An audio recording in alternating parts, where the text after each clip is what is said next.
to Ruth Anderson and Teri Angel here with Enlightened World Network. It's our honor to be here today with you for our meditation a day. On Wednesdays, we do what we call meditation excavation because Teri and I go into meditation with you. We have no idea where we're going, and we just share everything with you as we're seeing it. So we hope you are ready to join us. Teri Angel, good morning. Good morning, Ruth. Good morning, everyone. Okay. Teri, ready? I am ready. I'm ready for this. You know, the angels have been saying that it's so important for us to meditate right now, especially, and to connect in with our higher selves. So I'm excited about meditating and seeing where this goes today and what we uncover together. I am too. There's always something interesting, always something. So let's just take a breath. We're just going to slow down our breathing, slow down our thinking, and we do that by slowing down our breathing.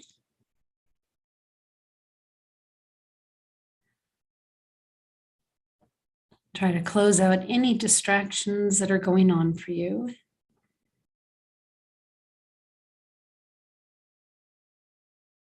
Feel the weight of your body on your chair. You're feeling fully supported, whether you're on the chair or on the ground.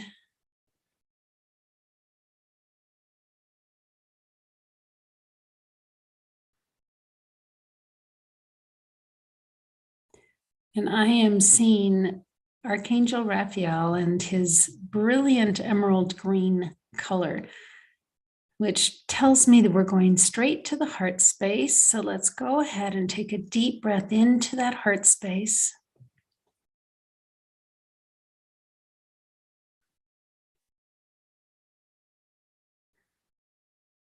And this is interesting, Teri. I don't think I've ever seen this. As we take a deep breath into that heart space, we are going to ground that heart space. And we're going to see roots coming out from the heart space, going all the way down our bodies, all the way down our trunk, our legs, our feet, all the way down into Mother Gaia. So let's ground that heart space.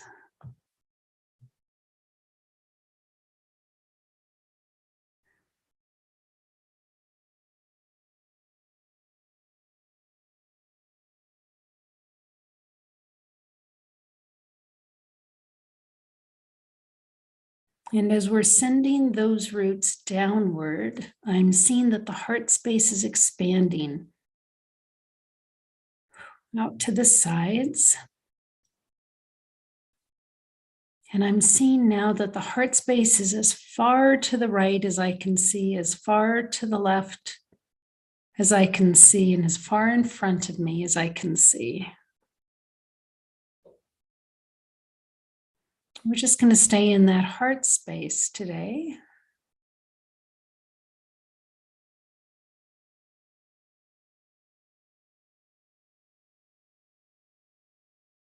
Teri, would you ask in the spiritual divinity to join us? Absolutely. And as you were saying, the heart was grounding. I just saw Archangel Uriel beaming, because that's what Uriel helps us to do, is to ground. So thank you, Uriel, for being very present with us today. And also Archangel Raphael for helping us to heal. All healing comes from love, which comes from our heart center. Thank you, Michael, for protecting us. Thank you for surrounding all of us with love, with light, and lifting us to the very highest realm we can go. And thank you, Gabriel, for opening us up and helping us to have clarity as we acknowledge the spiritual divinity of our Creator. I choose to call it God. Choose to call it whatever you wish. It's your own personal higher self and higher power. Let's invite in Divine Mother. Just feel her arms wrapping around us, holding us as we watch our heart center expand out letting that light shine all through us and around us and out into the world.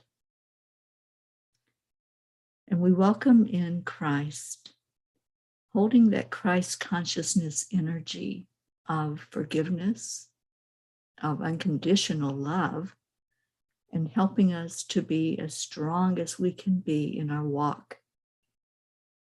All the angels, masters, spirit guides, ancestors, whoever wants to be present to help us today, thank you for being here. And let's all just really get in touch with that energy. Whoever is showing up for you, just feel their energy surrounding you. Notice if there's any colors, any emotions that might start to come up. We're working with the heart, so there may be some emotions that maybe fall from your eyes, those beautiful tears of joy that happen, that show up for us sometimes at the most unexpected times. So if something is touching you in a big way today, just allow that flow. And let's just take a breath in and give gratitude for all of the spiritual help we have with this today.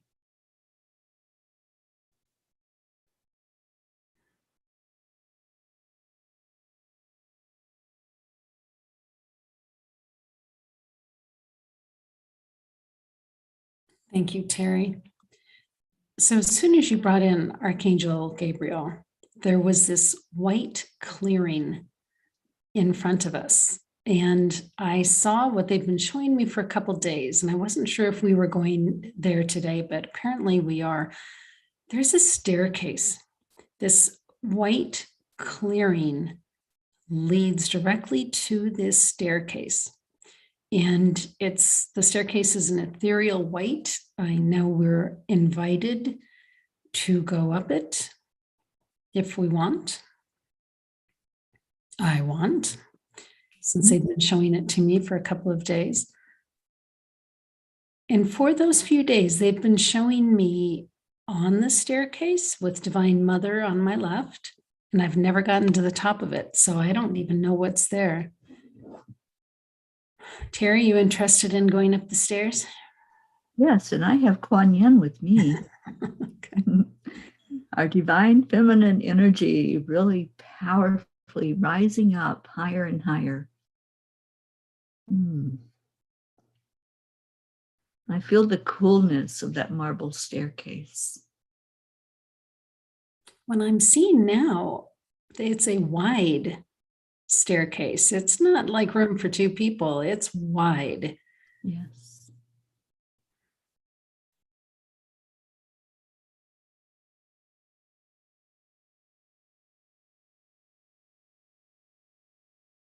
And I do feel the coolness, and it seems the higher we go, the lighter the energy is.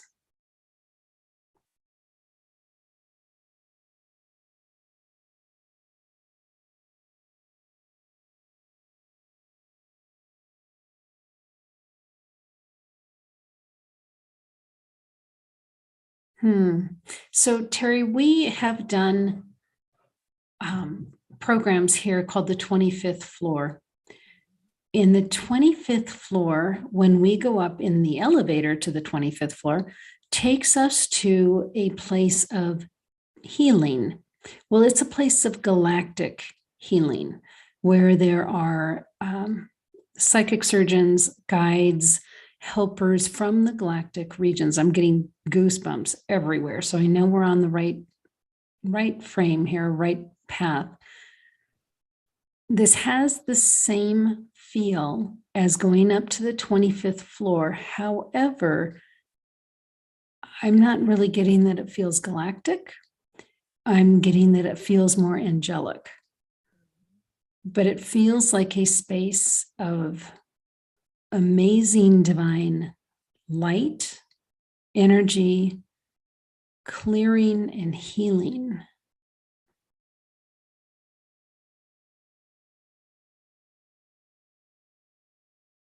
And I'm asking, how is this different than when we go to the healing pool? And it is different. different. And I'm hearing that we're going into the soul chakra. Soul star chakra is right above our crown chakra. And that's where we connect in with the angelic realm. So it makes sense that we're there.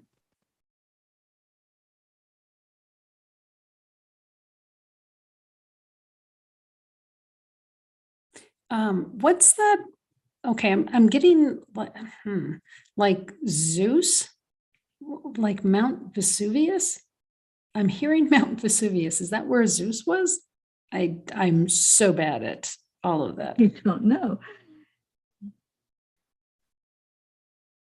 But as soon as you said Zeus, I saw the lightning strike. Very powerful energy. And it feels like it just opens up that whole realm for us. That's what he brought in, was the opening. Well, I'm so curious. I've never worked with this kind of energy before. But it makes me wonder about when all of those gods and goddesses were first written about, first, the stories first shared down. Was this the energies that they were experiencing? Yeah, that would definitely make sense.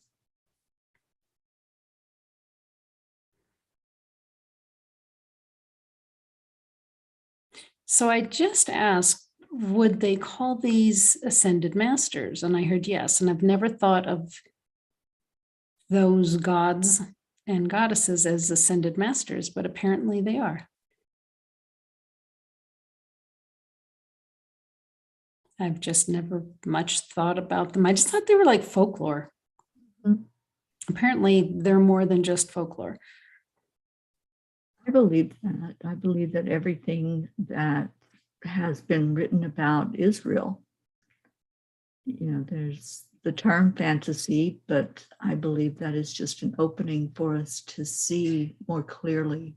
It's like a portal that opens up and we're given a glimpse of things in a certain dimension that we're able to realize that there's power there. And we have power in every dimension. We can get in touch with the spirit that's in us, that's resonating with what's there. And so it feels like you're just opening and resonating with that level on that dimension that we've gone to. And that is the rising up on the staircase. It's rising to a higher dimension.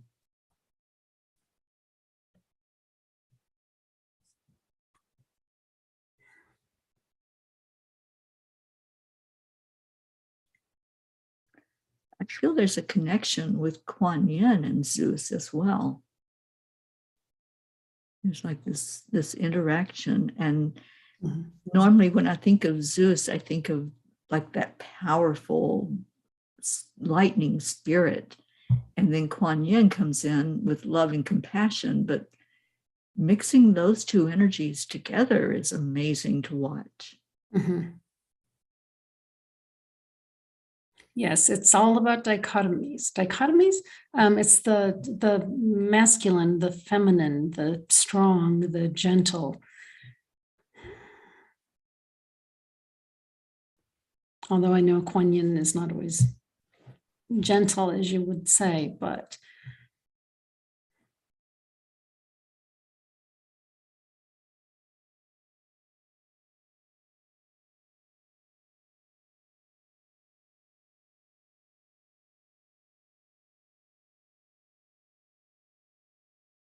so I'm just looking around and I am seeing others of the gods and goddesses of that era.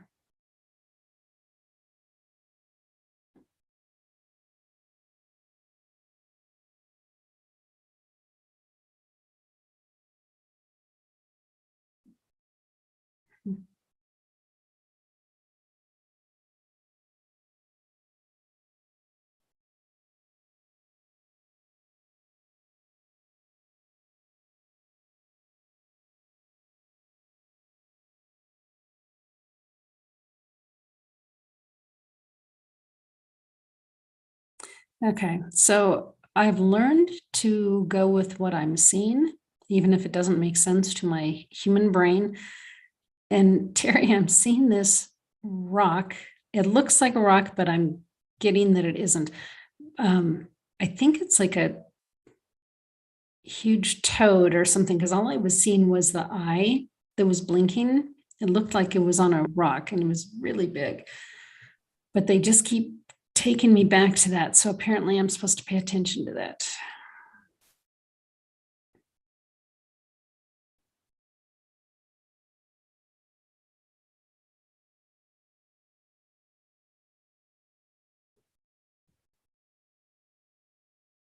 So that's symbolizing earth in all of its earthiness, nature.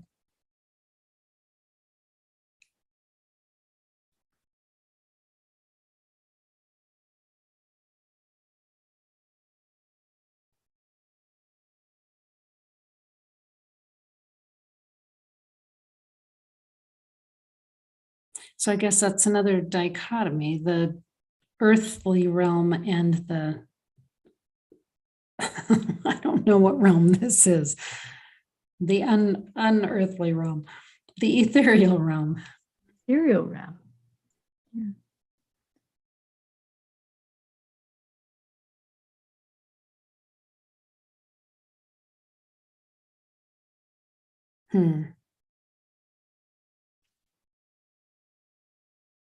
This is about seeing opposites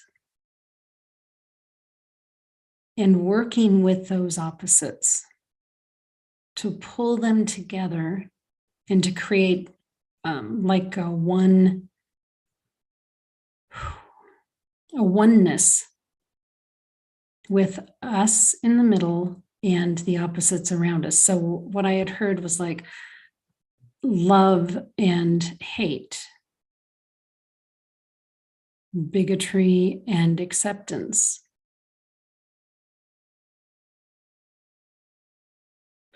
Interesting. So what they're showing is putting like, so let's just take like, and I understand the opposite of love is actually apathy rather than hate. And I've heard that several times.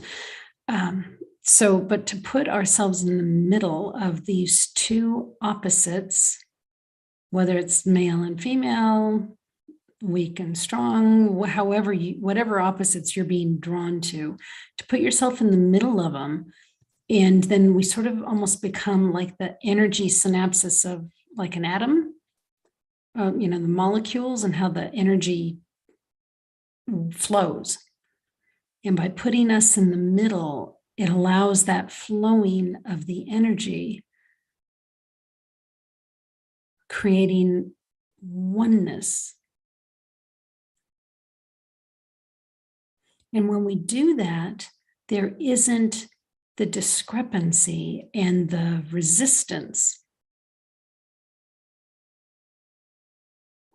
I guess, okay, so is this about eliminating resistance?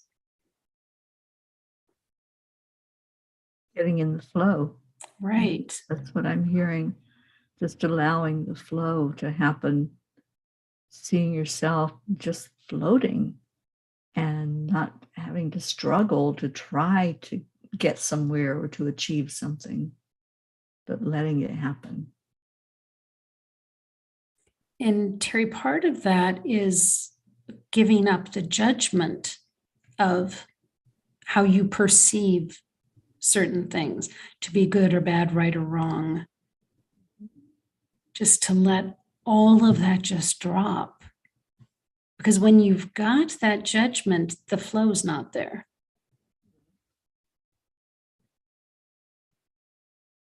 The angels have shared that there are no good or bad experiences. There are just experiences. So whatever is going on, if we lose that judgment thought about it and just be with it, that's when we have our spiritual growth, and that's when we can feel this oneness that we're talking about right now.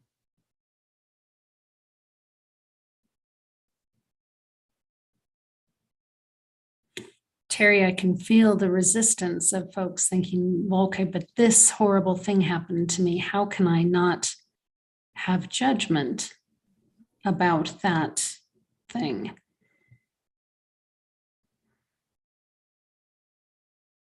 A very valid point.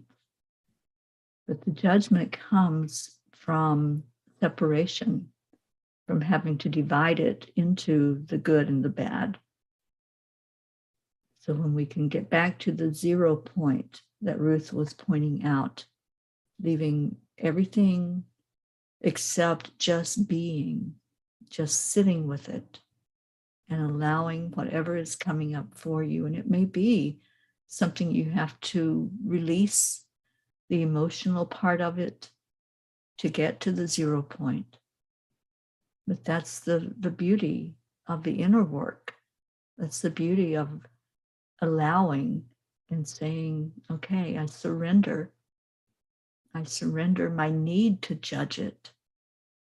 And the willingness to do that is what gets you there. That's your oars. You don't need to pick up oars to get into the flow. You can just allow it to happen.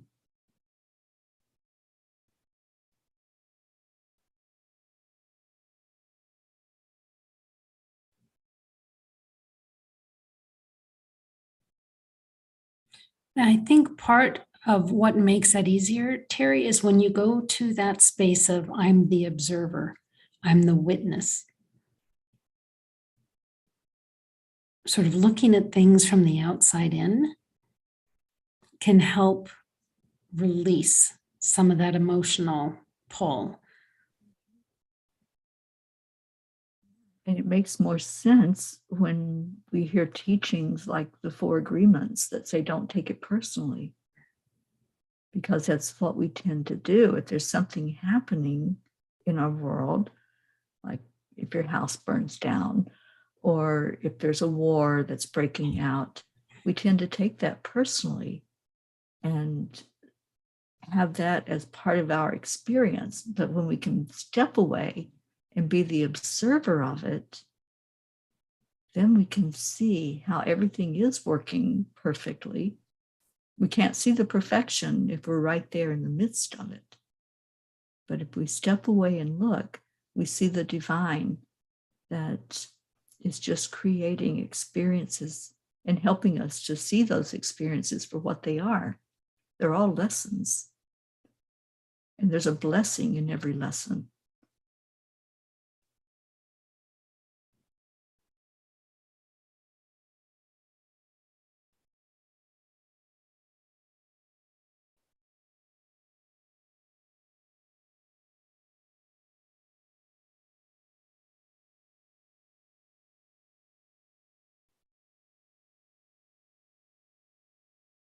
Teri, there's something about being one with each of these concepts. And I can go from concept to concept and put myself in the middle of the opposites.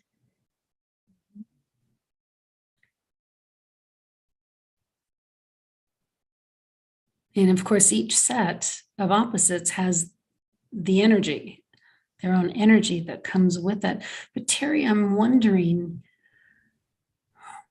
what role this space of oneness with these concepts has to do with manifestation, because I'm getting that it's connected. Absolutely is. We can't manifest if we're showing resistance. We're showing the judgment. We're judging something as too hard or not right for us. So it's dropping all of those judgments and just allowing that flow to keep happening. Once we get into alignment with who we truly are and get to that 0 point of being the observer, then we can see that perfection and we can see the manifestations come toward us. And they're always there.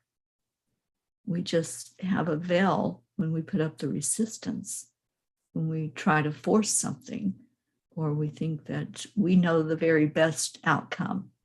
and we don't. Sometimes we get a glimpse of it, but when we stop trying to force something and allow it and observe it, then things fall into place, just like those puzzle pieces. When you're working a puzzle and you can't find where that one piece goes, there's a piece that it fits into. We just can't quite get there if we're trying to force it somewhere. I'm hoping that makes sense, Ruth. It's all about the alignment and the flow of energy. And I just heard the word equilibrium. Mm-hmm. Balance. Balance. They just had me stand, and I don't see these as opposites, but they just had me stand in between the four elements.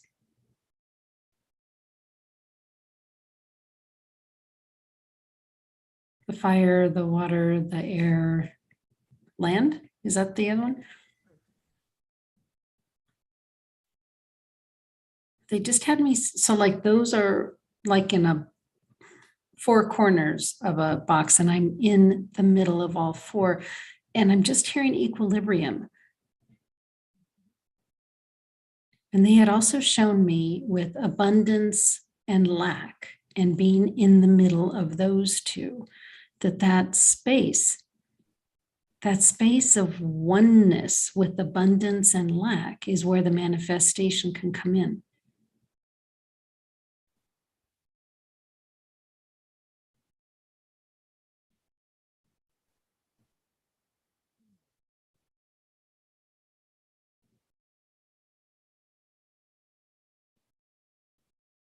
You know, Teri, we talk about holding space for folks that are going through a difficult time or a difficult situation. And I'm seeing that this holding space is when we are in a place of equilibrium.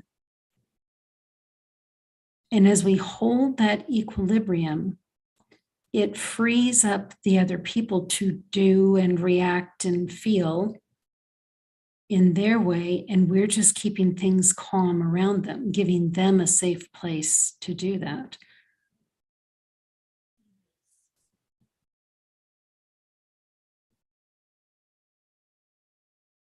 Part of holding space is losing the attachment to the outcome. Sometimes when we pray for somebody or we hold space, which is the same thing, we want what we think is their best. But holding space just means we're going to hold them in love no matter what. And no matter what happens, we're going to keep holding that space. Well, we think we know what's in their best interest, and sometimes there's a learning there that is very different than what we're assuming is the right outcome. But that non-judgmental space of oneness. Interesting how they chose to bring us to this understanding today. Yeah, and we had to rise up to get there. Right. Yeah, just rising to that higher level.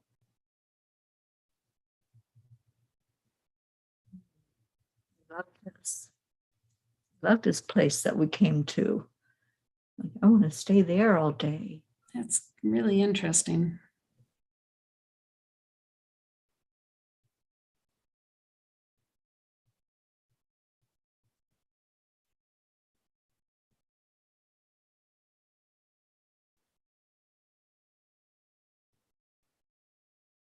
So, how do we carry this space of oneness,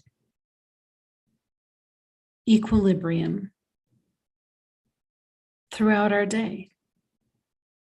What if we approach a difficult situation or a difficult conversation from this space? The outcome could look very different.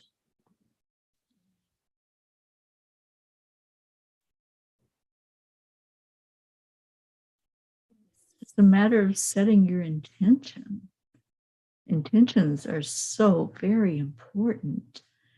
So as you go forward from this meditation, you can set the intention of staying in that high vibration, of remembering what divinity has taught us here in this space together, of just going into the flow, observing, allowing, and being non-judgmental in whatever comes your way today. Whatever happens, there may be some discord, there may be an argument with somebody. Whatever it looks like in your world at this very moment or going forward, you can call in this peace and tranquility that we just went to, this higher realm, and you can hold that in your heart. You can call in any of these divinity at any moment. And if you need more peace, just ask Michael to cut cords and keep it a calm place for you to go through your day and through your experiences. And if you feel yourself getting off center as you get pulled into something, just ask yourself, where is that center spot? Where is that center place of equilibrium? Bring yourself back into the center and see if you can't hold that space. Beautiful. Well, thank you, Kuan Yin, Divine Mother, Zeus. Zeus. Wow. Talk about calling in the powers, right? Ooh. Yeah, I'm going to want to read up a little bit on that. Mm-hmm. That's interesting. Yeah. Oh. Well, Teri, thank you. Thank you. I've enjoyed this. I was excited about doing the meditation today, and I wasn't sure why, but just going to that higher vibration and experiencing it. It's like, okay, now I'm ready for whatever comes forth for this day. And it's going to be a busy day for me. So this was something that's going to be helpful for me with everything I do today. Hey, Teri, do me a favor because my Wi-Fi is not working down here. Look up Mount Vesuvius. Okay. Because now that's the word that came to me, and I'm sure that I've mangled what it was. It is a strato volcano. It's a stratovolcano located on the Gulf of Naples in Campania, Italy. Mount Vesuvius. What's the symbolism of it? Well, it is a mountain. And there's something about Pompeii.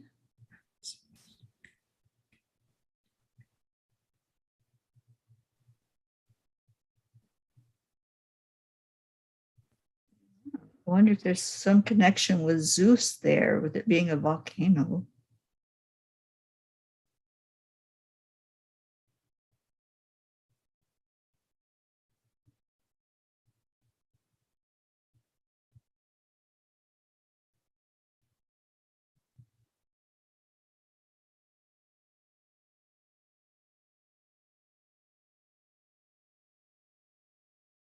I'm not getting. Oh, Hercules is the ruling energy there at Mount Vesuvius, and he was the son of Zeus. Oh gosh, seriously. You can't make this stuff up. You can't make this up. I can tell you in 61 years, I've never before said Mount Vesuvius.